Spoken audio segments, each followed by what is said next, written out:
chez vous, en Afrique, en Asie, en Amérique, en Europe et partout dans le monde, et bienvenue sur votre chaîne en Afrique et en diaspora. Aujourd'hui, on va faire un tour du côté de l'Afrique centrale et plus précisément entre la République démocratique du Congo et la République du Rwanda. Vous savez très bien, si vous êtes une personne qui suit les informations, qu'il y a des tensions entre ces deux pays et ces tensions existent euh, depuis près de 3 décennies. Ok, en République démocratique du Congo et notamment à l'est de ce pays, entre le Nord Kivu et récemment Goma, les tensions ont été des plus acerbes et donc il y a depuis près de 3 décennies maintenant des morts qu'on compte à plus de 6 millions maintenant. Vous savez, la République démocratique du Congo est dite comme étant un pays qui est un accident géologique parce qu'on trouve dans ce pays quasiment tous les minéraux qui existent dans le monde. Il y a là-bas donc de l'or, il y a le diamant, il y a le coltan, il y a le cobalt, il y a l'uranium, il y a tout ce qu'il faut. D'ailleurs, s'il faut faire un petit rappel historique, la bombe atomique qui avait été donc jetée sur les villes de Nagasaki et Hiroshima par les Américains, eh bien l'uranium pour constituer cette bombe était extrait de la République démocratique du Congo. Que ça vous fasse réfléchir. Alors, et depuis là, toutes sortes de milices ont émergé. Il y a eu des corporations, des gens qui venaient de partout dans le monde pour pouvoir tirer profit donc des minéraux qu'on trouve là-bas.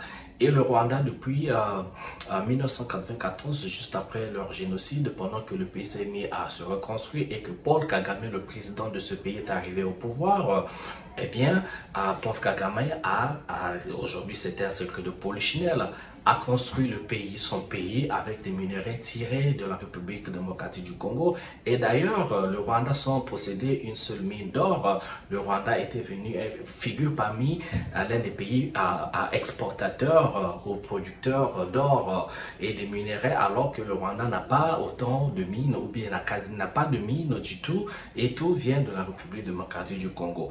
Et il y a parmi autant de milices, autant de groupes rebelles, il y a le groupe le plus prédominant, c'est le M23. Et le M23 est bien dirigé par le gouvernement du Rwanda et ce groupe-là a semé le chaos et très récemment, ce groupe a pris possession de la ville de Goma en République démocratique du Congo. Et donc, beaucoup de missions ont été donc envoyées en République démocratique du Congo pour pouvoir essayer de mener la paix. Il y a eu donc les missions de l'ONU comme avec la MONUC, il y a eu le MONUSCA, je pense bien que c'est comme ça que ça se dit. Ou la MONUSCA, quelque chose de comme ça, excusez-moi si je ne le prononce pas bien, mais ce qu'il faut retenir, il y a eu plusieurs tentatives de ramener la paix en République démocratique du Congo qui ont échoué. Il y a eu plusieurs médiations et qui n'ont pas du tout abouti. Et donc, il y a eu donc l'échec total de l'Union africaine, de toutes les organisations africaines qui se sont organisées dans les sous-régions comme l'Afrique de l'Ouest, l'Afrique centrale, en Afrique de l'Ouest, la CEDEAO, l'Afrique centrale, la CEMAC, l'Afrique de l'Est, toutes missions ont échoué.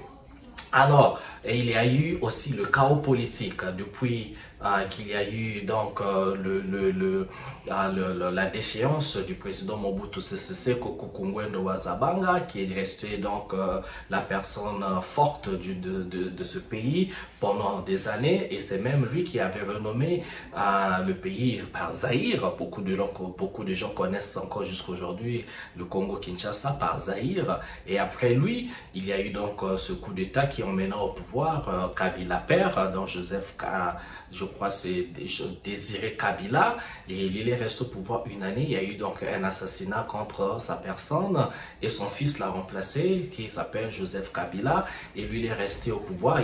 D'abord il devait partager le pouvoir entre deux autres présidents, donc les vice-présidents, et après ça Il est devenu président lui-même. Parmi les gens, parmi les vice-présidents, il y en a qui s'appelle Jean-Pierre Mbemba, qui s'était retrouvé donc en prison à La Haye et donc pas mandaté par la Cour pénale internationale.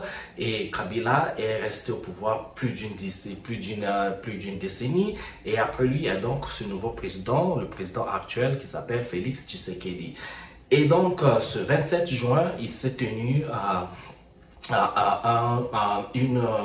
une rencontre pour la paix, donc une médiation au niveau de Washington, aux États-Unis, entre la République démocratique du Congo et la République du Rwanda. Donc il y a eu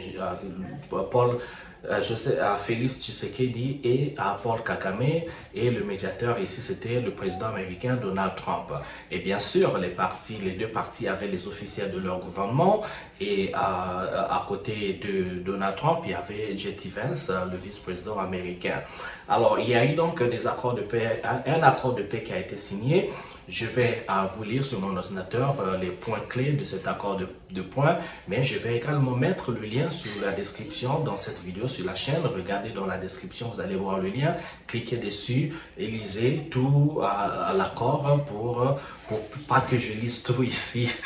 Ça va prendre trop longtemps, mais je vais me focaliser sur les mots clés et après on reviendra pour faire un petit commentaire de cet accord, et on va espérer que l'avenir sera, à partir bien sûr d'aujourd'hui, que l'avenir sera meilleur. Ok, mais n'oubliez pas, restez bien branchés, hein, on n'a pas fini. Je lis l'accord, les grands mots, et on reviendra pour le commentaire.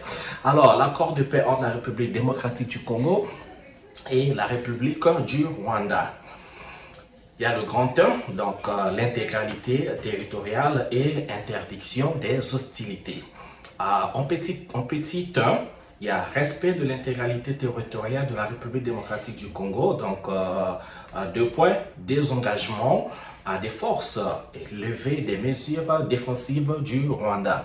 Les partis convient de mettre en œuvre le plan harmonisé de neutralisation des FDLR et de désengagement des forces levées et des mesures défensives du Rwanda, CONOPS, donc CONOPS, du 31 octobre 2024, tel que prévu dans le présent accord. En petit 2, le respect de l'intégralité territoriale de la République du Rwanda, donc neutralisation des forces FDLR, et bien sûr, comme au point A1, donc les partis conviennent de mettre en œuvre le plan harmonisé de neutralisation des forces FDLR et de désengagement des forces levées des mesures défensives du Rwanda. Ok. En petit 3, règlement pacifique des différends. Les parties conviennent que les différends sont réglés par des processus établis par le présent accord et d'autres accords pertinents plutôt que par des hostilités. En petit 4, interdiction des actes hostiles.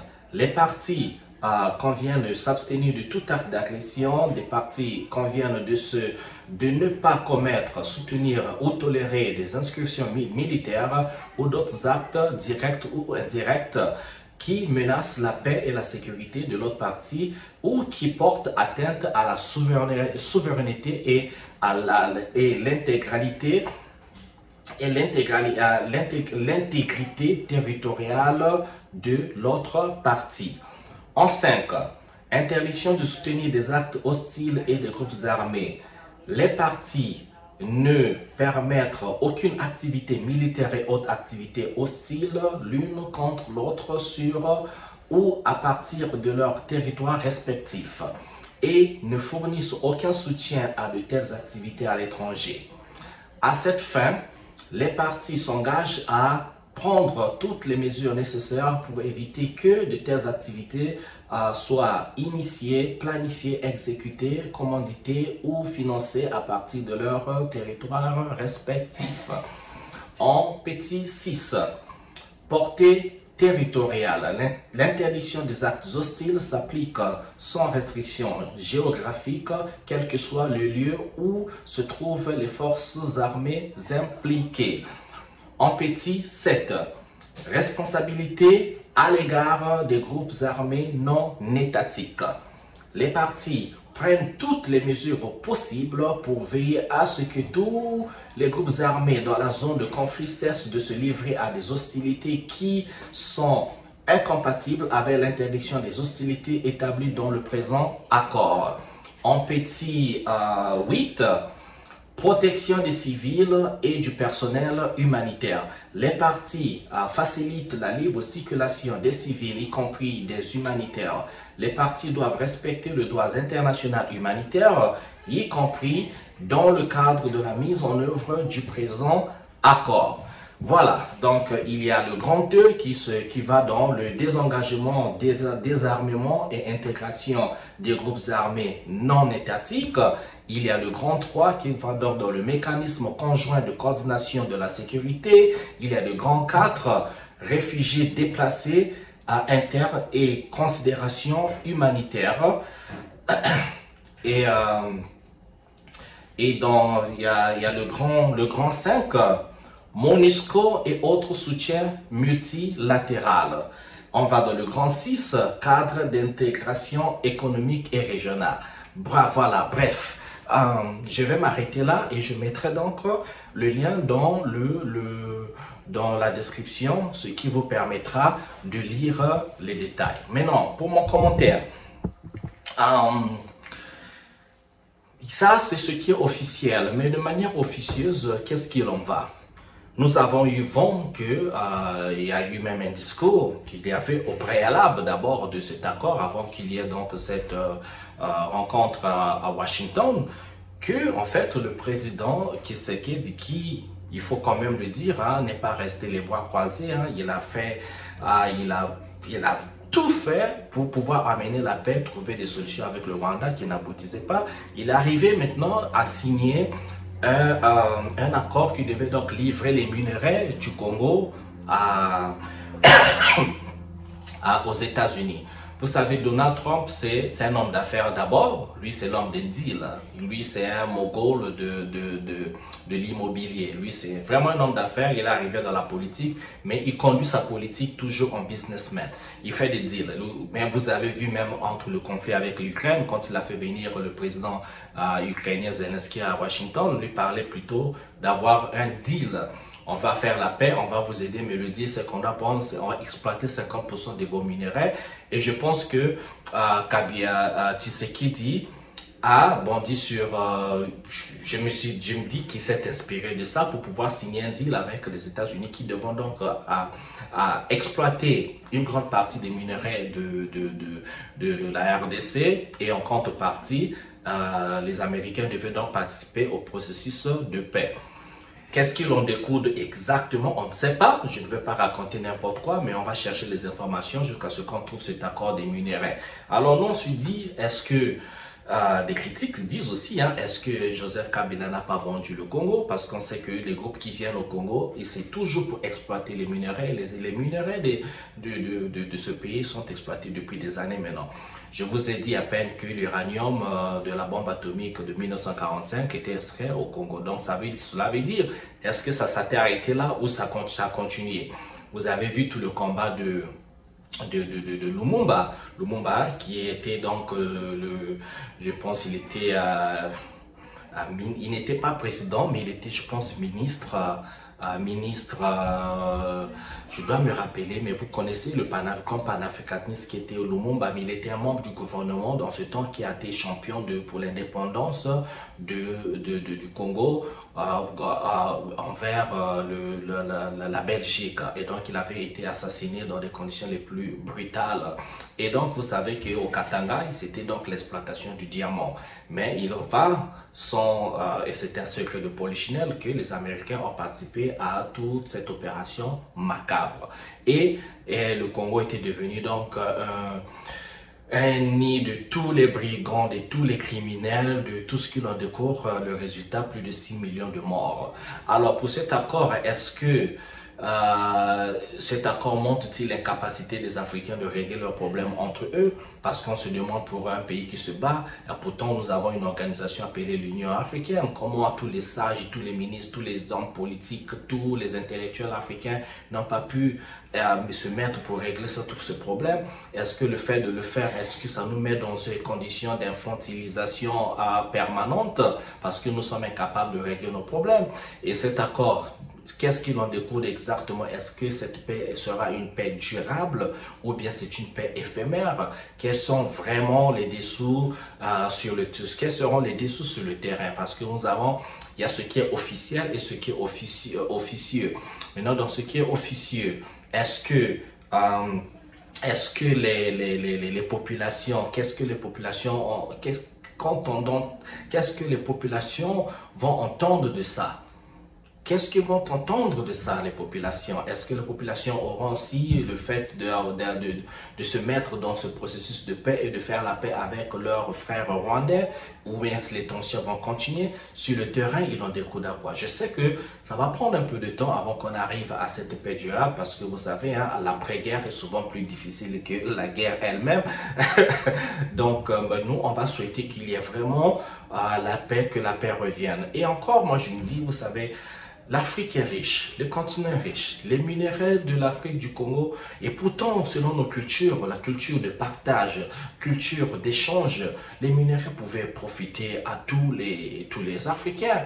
Si la République démocratique du Congo a des grands gisements de minerais, eh bien ce diamant se coltons avec l'intelligence, avec nos ingénieurs, avec nos génies. On peut bien partager les minerais entre le Rwanda. Si le Rwanda n'en a pas, on peut signer des accords de partage, aider le pays frère. Ça peut être partagé avec la République du Congo qui aussi a des minerais. Hein. On peut partager avec l'Ouganda, on peut partager avec les pays africains qui ne sont peut-être dans une conditions précaires ou qui n'ont pas de gisement de tous ces minéraux. Et pourtant, on peut le faire. Et malheureusement, ces richesses ne bénéficient pas à la population. C'est toujours aux mêmes gens, c'est les colonisateurs européens, parce que vous verrez la présence de la France, la présence des États-Unis, qui est voilà, le nouveau empire, la présence des autres pays européens, et la présence des corporations, la présence des gens les plus mafieux qu'on ne sait même pas, d'où ces gens viennent. Et le Congolais se retrouve dans la précarité, vit une vie sans espoir. Le Rwanda en fait des efforts, Kagame est en train de faire des efforts de construire le Rwanda, Kigali, l'une des villes les plus propres de l'Afrique. D'accord, on est d'accord avec ça, mais pour autant dire que le Rwanda n'est pas autant un pays industrialisé et que la politique reste quasi toujours fragile. Il suffit que Kagame ne soit pas là. Est-ce que tout ce qui brille là-bas et tout continuera de briller? On ne sait pas. Il y a toujours cette fragilité politique, que ce soit au Cameroun, que ce soit en Côte d'Ivoire, que ce soit au Congo-Brazzaville, que ce soit au Gabon. Il y a toujours cette fragilité politique et économique parce que les ressources ne bénéficient pas autant à ces pays-là. Le Gabon, par exemple, si on prend le pouvoir gabonais entre le père Omar Bongo et Ali Bongo, un pouvoir combiné de 56 ans, et sans compter leur cousin qui est arrivé au Ligui Guema, qui fait déjà 2 ans, donc 58 ans de pouvoir au Gabon pour une population de 2 millions d'habitants.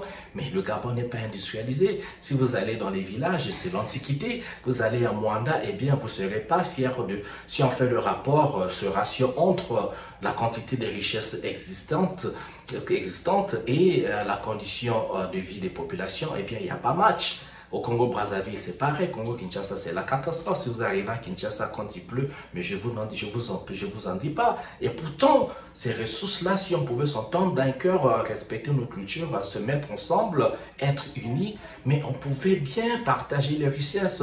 Le Rwanda pouvait avoir des gisements, l'Ouganda, et ainsi de suite. Le Congo pouvait avoir ça et en faire en sorte qu'il y a une réelle banque africaine, qui établit des programmes qui servent à développer toute partie de l'Afrique en se servant des richesses qui existent On pouvait faire comme ceux qui ont été colonisés par les Français, ceux qui utilisent le franc CFA. Et bien, si on éliminait le franc CFA, on faisait une monnaie commune de cette zone-là, qui est une monnaie qui se repose sur la valeur, par exemple, de l'or. Nous avons de l'or, nous avons le pétrole, nous avons le diamant. Aujourd'hui, nous avons l'uranium, le coton et de nouveaux autres minéraux qui se découvrent, qui vont contribuer à la technologie de demain. C'est ce qui se passe, les gars.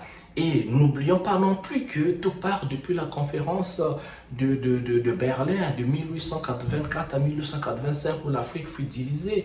Donc il faut se rappeler de ça pour se dire que même ces frontières qui existent, en fait, c'est des frontières fictives. Parce que dans cette partie de l'Est, et ce qu'on a dit le Rwanda aujourd'hui, mais dans le temps, il n'y avait pas ces frontières. Vous retrouverez le même faciès des populations du Rwanda au niveau de l'Est du Congo. Ce qui veut dire que les royaumes qui existaient, mais c'était des frères et des sœurs qui se sont retrouvés. Des frères et des sœurs qui se sont retrouvés divisés. Ce sera le même cas si vous allez voir le cas du Nigeria et du Niger. Vous allez voir les Haoussa qui sont au Niger, Haoussa au Nigeria. C'est la même langue. Congo-Brazzaville et le Gabon, les Pounous du Congo et les Pounous du Gabon, c'est la même chose, c'est la même langue. Vous allez donc vous retrouver ces cas un peu partout. Mais il faudrait que nous, les Africains, faudrait que nous en soyons conscients. Parce que moi-même, quand les Congolais de Brazza et les Congolais de Kinshasa se font la différence entre eux, alors que nous parlons la langue commune qui est Lingala, nous mangeons la même nourriture, nous écoutons la même musique, nous avons les Congos du côté de Brazza, le Congo du côté du Kinshasa, on parle Monokutuba d'un côté, Monokutuba de l'autre côté. Vous retrouvez les mêmes langues, les mêmes peuples, les mêmes habitudes, les mêmes façons culturelles. Mais il y en a qui pensent quand même que nous sommes différents. Mais nous ne sommes pas différents. Cette différence nous avait été imposée. Il faudrait que nous en soyons conscients et que nous ayons... il faudrait que nous créions des mouvements de retour vers ce qu'on appelle le Congo, le grand Congo ou le grand Nigeria ou bien la grande Afrique. Donc la résultante, c'est la vraie Union africaine. Pas cette Union africaine comme organisation trufflée des traîtres, des gens qui sont absents sur tous les terrains, sur tous les conflits qui existent en Afrique. C'est incroyable. Et déjà, si nous avons des organisations qui sont financées par une Union européenne, c'est pas possible. Vous ne pouvez pas être financé par votre ennemi et espérer travailler. C'est pas possible. Ne dit-on pas que la main qui donne est toujours au-dessus de celle qui reçoit? Donc, il faudrait que nous arrêtions d'être séparés, divisés et aussi naïfs. Donc, moi, c'est mon commentaire sur cet accord de paix. On va espérer que, d'accord, bon, on comprend que les médiations externes existent. Hein. On a vu ça avec l'Ukraine et la Russie qui sont partis en Turquie pour trouver des points d'accord, et c'est le président Erdogan qui supervise la médiation. On peut comprendre ça, mais nous les Africains, on doit prendre nos responsabilités, on doit se mettre ensemble pour comprendre que l'avenir de l'Afrique ne se bâtira que par les Africains. Il n'y a que les Africains qui vont construire l'Afrique, et cela passera par une unité africaine. Divisés, nous sommes faibles, mais unis, nous sommes forts, très très forts. Les richesses pléthore qui existent en Afrique doivent bénéficier aux Africains. Et quand je dis Africains, je parle de tous les pays africains. Parce que c'est pas possible qu'il y ait autant d'uranium au Niger, et c'est la France qui bénéficiait, heureusement que ça a été coupé. Comment la France est dans l'électricité, alors que 50% de son uranium pour électrifier son pays vient du Niger, et que le Niger soit dans le noir. Attendez, c'est un grand paradoxe. Il faut qu'on arrête avec ces paradoxes africains où l'Afrique est riche en minerais et les populations africaines sont pauvres. Il faut qu'on arrête avec. Il faudrait que l'on aspire à ce standard de vie pour nos populations et un avenir pour nos enfants. Et nous avons le continent le plus jeune parce que il y a plein de jeunes en Afrique. Et pourquoi on n'arrive pas à faire travailler cette force de la jeunesse? Il faut qu'on arrive à ça. Donc voilà, je vais m'arrêter ici pour mon commentaire. Si vous avez des mots à dire, laissez dans les commentaires, toujours dans le respect. Mettez des j'aime, partagez la vidéo pour faire porter le travail qu'on fait. Et voilà, moi je suis, j'adore l'Afrique, j'aime mon pays, le Congo, Brazzaville, j'aime tous les pays de l'Afrique. Je suis un panafricaniste qui veut dire pour moi juste celui ou celle qui aime l'Afrique et puis voir l'Afrique prospère, une prospérité pour les populations qui est en bonne santé, qui va vivre longtemps, donc augmenter l'espérance de vie et voilà, vivre dans le bonheur quoi, comme on veut. Merci de m'avoir suivi, je vous adore et bien le bonheur chez vous. On se retrouve à une prochaine vidéo. Ciao, ciao.